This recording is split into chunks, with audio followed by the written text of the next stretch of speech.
Bonsoir à toutes et à tous, bienvenue dans 85 chrono, l'agenda. On se retrouve comme tous les jeudis soirs pour parler des rendez-vous sportifs à venir et on va s'intéresser plus particulièrement à un événement qui va avoir lieu du côté des Terres Noires à La Roche-sur-Yon ce samedi. Ce sera du paratennis avec le championnat de National 2 et l'équipe du Handi-Tennis Vendée qui sera opposée à celle de Berck, donc à partir de 9h30 au salle Fernand Montlahuc, donc aux Terres Noires à La Roche-sur-Yon. Donc pour en parler, deux invités, Christelle Réquillet tout d'abord, bonsoir. Bonsoir Aurélien. Entraîneur de cette équipe, et puis à vos côtés, l'un des joueurs de cette équipe du Handi-Tennis Vendée, c'est Geoffrey Jaziac. Bonsoir Geoffrey. Bonsoir.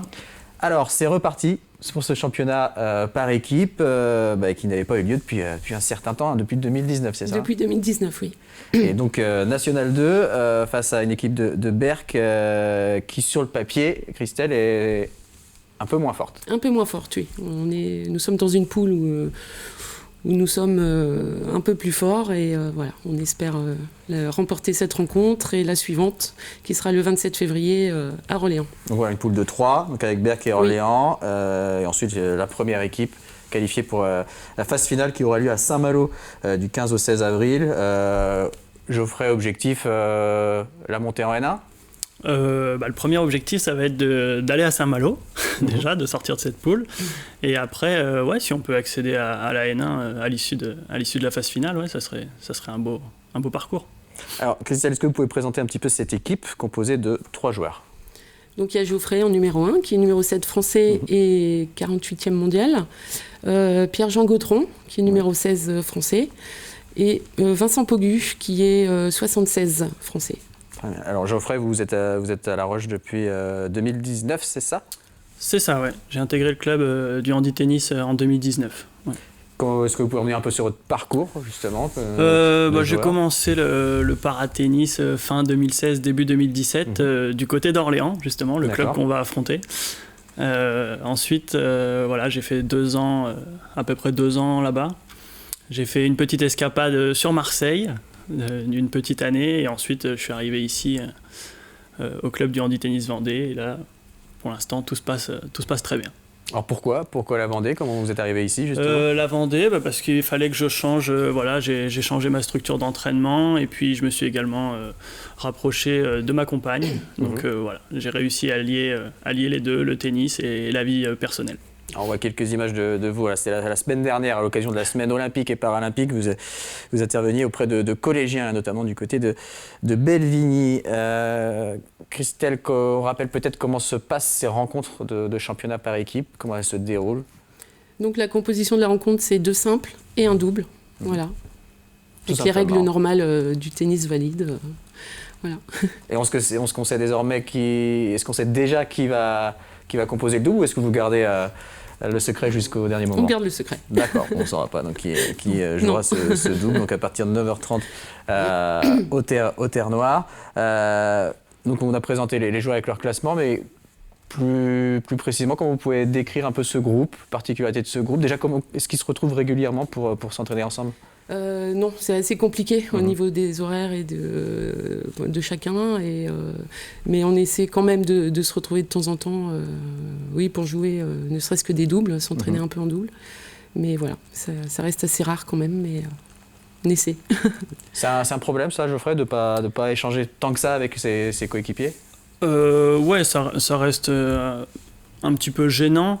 Après, on a l'habitude aussi de se voir sur les tournois, donc on arrive quand même à se côtoyer régulièrement. Et puis avec Pierre-Jean, que je côtoie un peu plus à l'extérieur également. Donc on arrive quand même à garder un lien, même si tennistiquement, c'est un peu plus compliqué pour l'entraînement. Ouais.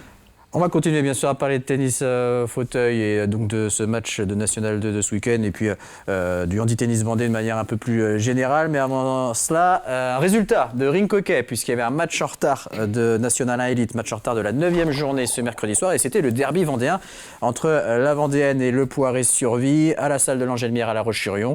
Rencontre avec beaucoup de buts, mais qui s'est terminée sur un match nul 5 partout. Et donc après ce match, la Vendéenne, qui est encore un match en retard, est 5e avec 4 victoires, 3 3 défaites et 1 nul. Le Poiré est 7e avec 3 victoires, 4 défaites et 2 nuls. Le Poiré qui jouera en Coupe d'Europe samedi. Ce week-end, donc au programme des événements sportifs, il y aura du football avec la 17e journée de National 2 et l'équipe des Herbiers qui affronte celle de Colomiers. Ce sera à 18h au stade Massabielle. Les Herbretais qui restent sur 2 victoires. Ils sont 10e au classement. Colomiers est 14e et au match aller, les deux équipes avaient fait match nul, 2 buts partout. Journée de National 3 également, la 16e, avec notamment un beau choc entre Pouzauges 4e et Saumur, le leader. Fontenay 12e accueille Vertou 8e. Pour le Poiré, ce sera un déplacement à Sablé. La Châtaigneraie ira à Laval et Chaland se déplacera à Saint-Philbert. Et puis La Roche Vendée Football qui est 3e avec 3 matchs en moins affrontera Changé ce samedi à 18h. Changé qui est 10e. A noter que La Roche VF vient de recruter un nouvel attaquant, Galko Youlou Loufuku, qui vient de l'AS Muret en National 3. Ce recrutement a été effectué pour pallier l'absence de Jérémy Billy, l'attaquant lyonnais qui a écopé d'une longue suspension. Il doit encore purger 7 matchs. Et puis toujours en football, là ça sera à l'extérieur pour l'équipe féminine de La Roche ESO en Division 2. Lors de la 13e journée, les Lyonnaises vont aller affronter le Havre qui est co-leader avec Metz et Nantes. Au match aller, les Havraises l'avaient emporté 2-0. Du basket avec la Nationale 1 masculine, la 23e journée. L'équipe des Sables d'Olonne, 9e au classement avec 10 victoires et 11 défaites, reçoit Rennes, 13e avec 6 victoires et 15 défaites. Pour Chaland, ce sera un déplacement à Poitiers ce vendredi soir. Les deux équipes vendéennes qui ont vu leur match prévu mardi dernier reporté en raison du Covid. Toujours en basket en National 3 masculine, la 15e journée. Et un derby vendéen entre La Roche-sur-Yon, 4e, et Saint-Georges-de-Montaigu, 3e. Chambretot accueillera Castelnau-Médoc, le leader de la poule D. Et puis dans la poule E, le CTC Nord-Ouest Vendée, 6e, affronte l'équipe de Saint-Rogatien, Nantes, 4e. Et enfin en National 3 féminine, 15e journée également, et Chantonnay-Saint-Germain qui reçoit le Poinçonnet. Ça sera dimanche à Saint-Germain-de-Princey. Pour le match, ce sera un déplacement à Bressuire-le-Réveil. Samedi, à partir de 9h30, donc ce match de National 2 de paratennis entre le Handi-Tennis Vendée et le TC Berck. Geoffrey, est-ce que vous connaissez bien les joueurs de Berck et qu'est-ce que vous pouvez dire sur eux? On a dit tout à l'heure que sur le papier, c'était un peu moins bien classé. Ouais, je les connais. Déjà, il y a Sullivan, leur numéro 1, que je vais donc rencontrer samedi en simple. Joueur qui roule beaucoup, qui a un bon déplacement, qui a une régularité sur le terrain qui est très bonne. Donc il va falloir trouver les solutions samedi sur le terrain pour essayer de gagner ce match-là. Et derrière, Olivier et Maxime, que je connais un petit peu moins bien parce que je les ai un peu moins affrontés. Mais ça reste des concurrents et voilà, il va falloir jouer sérieusement les deux simples et le double pour gagner samedi. Ouais. Christian Réguilé, vous entraînez et dirigez cette équipe du Handi-Tennis Vendée depuis un certain temps. C'est une section qui a été créée il y a dans les années 80. Comment elle a évolué depuis votre arrivée ces dernières années? Comment elle a grandi? Il y a un peu plus de joueurs au fur et à mesure, des joueurs qui restent ou qui restent pas selon leurs objectifs, s'ils viennent en loisir ou pour faire vraiment de la compétition. Et ensuite la section a vraiment évolué au niveau des tournois. On a vraiment commencé très bas avec des CFO, c'est des circuits France Série. Open, pardon. Et donc là où on reçoit que des Français, et petit à petit, nous sommes montés en grade pour arriver à un tournoi international de niveau ITF2. D'accord. Alors justement, ce tournoi qui a été annulé ces 2 dernières années en raison du Covid, est-ce qu'on peut espérer le revoir cette année en 2022 au TEY? Oui, on espère. On est en attente de validation avec ces nouvelles règles encore sanitaires. C'est toujours compliqué, donc on verra. Et donc si tout se passe bien, il aura lieu à quelle date? Du 15 au 19 mai. 15 au 19 mai, donc au Terre Noire, on espère, pour ce tournoi de tennis fauteuil que vous avez déjà disputé, Geoffrey, ou pas? Ouais, je l'ai déjà disputé, à 3 reprises, si je ne me trompe pas. D'accord. Donc, Alors, il y a ces matchs par équipe, bien sûr. Donc, il y aura celui contre Berck, contre Orléans et on espère la phase finale. Sur le reste de la saison, ça se passe comment pour vous, Geoffrey, en individuel? La saison va pour moi débuter juste après ce week-end. Je pars en Angleterre la semaine prochaine pour 2 tournois. Donc voilà, elle va commencer là, mi-février, et elle va être relativement longue, parce que malgré l'épisode Covid, beaucoup de tournois vont avoir lieu, surtout sur la période mai, juin, juillet. Donc voilà. D'accord. Avec quel objectif en termes de classement, de résultats ? L'objectif en termes de classement, se rapprocher du top 30, voilà, ça serait déjà un bon objectif au cours de la saison. Et le réaliser, ça serait bien. Je crois qu'aujourd'hui, vous êtes au niveau Moi, mondial, je suis 48e là. D'accord. Et donc 7e français. Au niveau français, ça serait quoi, le top 5, top 3 ? Ça serait, rentrer dans le top 5, à peu près. Ouais. Ça serait à peu près ça, l'équivalent. Très bien.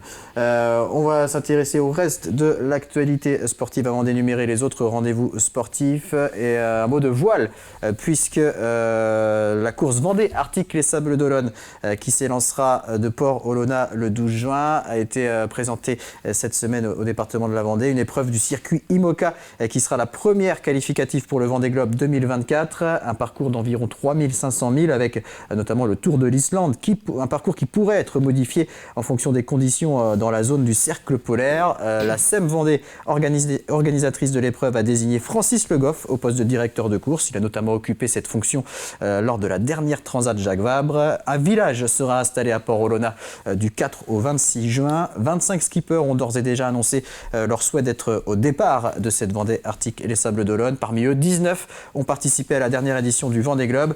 La Vendée Arctic et les Sables est une première étape très importante pour la course à la qualification pour le 10e Vendée Globe. On va écouter justement le nouveau directeur de course, Francis Le Goff, au micro d'Albin Mouton. Elle est essentielle, ça marque le début. D'ailleurs, le plateau est là. 25 marins, il n'y a rien de mieux actuellement sur la planète que ceux qui ont donné leur intention de venir. Ils ont besoin de mettre au point leur bateau, ils ont besoin de se remettre en forme après l'hiver. Et donc, c'est la meilleure course possible pour démarrer une qualification pour le Vendée Globe. Et voile toujours avec des nouvelles de Xavier Macaire, le skipper des Sables d'Olonne, licencié aux Sables d'Olonne Vendée Course au large, se lance dans un nouveau circuit avec un nouveau bateau, avec le groupe SNEF. Il s'engage en classe 40 avec un bateau dont la construction a débuté en septembre dernier, qui doit être mis à l'eau d'ici le mois de mars. Un bateau qui sera basé aux Sables d'Olonne.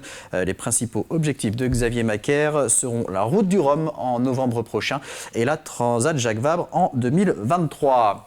Les autres rendez-vous sportifs du week-end avec du handball, et c'est la reprise en National 1 masculine après une longue pause. Reprise pour Pouzauges qui est 11e et avant-dernier et qui va donc débuter cette année 2022 avec un nouveau coach, Thomas Brémaud, qui remplace Jean-René Ragon. L'équipe donc PVHB 11e au classement, Rezé est 5e, et à l'aller, les Pouzauges s'étaient imposés 34-28. Match également en National 1 féminine, la 15e journée, et La Roche-sur-Yon, qui a été battue à domicile samedi dernier par Mios Biganos, rejoue de nouveau à la salle Omnisport samedi soir. Les Lyonnaises 3e au classement affrontent Borde 11e. Et puis toujours en handball, là aussi ce sera la reprise pour la Nationale 3 masculine, la 12e journée, et la lutte pour le maintien va reprendre pour le Slam qui est 9e au classement et qui aura fort à faire face au leader Limoges. Mais au match aller, l'équipe du Slam avait réussi à faire match nul 25 partout. Je l'ai évoqué tout à l'heure en ring hockey, ce sera un match de Coupe d'Europe pour le Poiré Survie qui va faire le déplacement à Noisy-le-Grand. Le Poiré qui pour l'instant a obtenu une victoire et une défaite face aux Espagnols de Lleida. En hockey sur glace, la division 3 et plus que 3 matchs avant les playoffs, et objectif pour le Hogli, rester invaincu et obtenir une 12e victoire en 12 matchs. L'équipe de La Roche-sur-Yon, leader au classement, affronte Limoges qui est 8e et dernier. Limoges qui n'a qu'une seule victoire et qui avait été battu par les Lyonnais au match aller 14-1. Et puis on termine avec du tennis de table, la Nationale 3 messieurs, championnat par équipe, la deuxième journée de la deuxième phase, et l'équipe 1 de La Ferrière qui reçoit Charenton samedi. La Ferrière qui avait été gagnée à Nantes lors de la première journée. L'équipe 2 de La Ferrière se déplace à Bordeaux.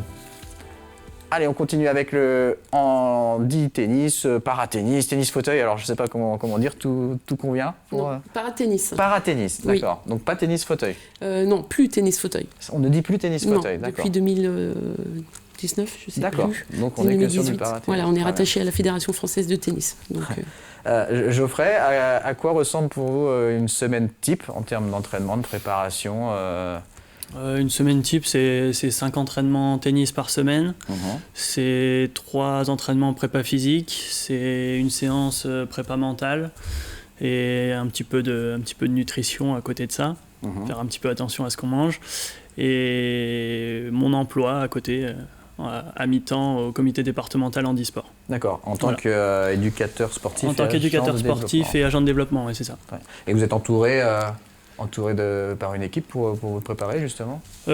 Christelle s'occupe de la partie tennistique. François s'occupe de la partie physique à la salle de CrossFit de La Roche-sur-Yon. Et ensuite, donc j'ai quelqu'un aussi qui m'aide pour la partie mentale et la partie nutrition. Alors parce que là, comme vous le disiez, vous êtes éducateur sportif et agent de développement au comité de Vendée Handisport. Oui. Et le sport, de toute façon, a toujours fait partie de votre vie. Vous avez fait justement des études en STAPS, c'est ça? C'est ça. Le sport, j'en pratique depuis que je suis tout petit. Mes études, c'est un STAPS, c'est une licence, plus un diplôme universitaire. Donc voilà, le sport, ça fait partie de ma vie, de mon travail, de mes 2 travails à l'heure actuelle. Christelle, qu'est-ce que vous pouvez dire sur Geoffrey, alors que ce soit sportivement, tennistiquement, mais aussi humainement, son caractère? Il n'est pas là. Il n'est pas là? Non. Ok.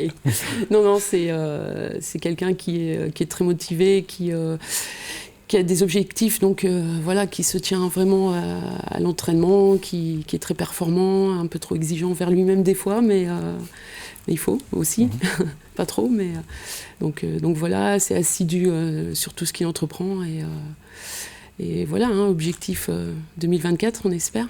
Ben justement, j'allais enchaîner là-dessus. Oui, ça fait partie des objectifs. Du coup, on va y avoir un moyen terme maintenant, puisque ça se rapproche. Vite, c'est vrai qu'aussi en France, le niveau est très très bon. Stéphane Houdet, Nicolas Pfeiffer, Gaëtan Mingui qui continue de progresser également. Mais vous, c'est un objectif, ces Jeux? C'est l'objectif, ouais. L'objectif, c'est de participer à Paris 2024. Donc, il faut intégrer cette équipe de France, il faut pousser les joueurs qui sont devant, et il faut leur montrer qu'on est là. Donc la saison sert à ça. Alors on parlait tout à l'heure avec Christelle du nombre de joueurs qui a augmenté dans cette section d'e-tennis Vendée. Vous, quel est votre regard sur le développement justement du paratennis, que ce soit au niveau des pratiquants, mais peut-être aussi de l'intérêt que les gens peuvent porter à cette discipline? En termes de pratiquants, on se rend compte, nous, sur les tournois, que ça évolue, que ça soit en France ou même à l'étranger. Il y a de plus en plus de joueurs, donc je trouve que c'est très bien, ça permet d'augmenter aussi le niveau. Donc là-dessus, c'est très très intéressant. Ouais. Christelle, votre regard sur l'évolution du paratennis? Oui, il y a de plus en plus de joueurs sur le circuit, mais par rapport aux médias, ça reste encore un peu difficile de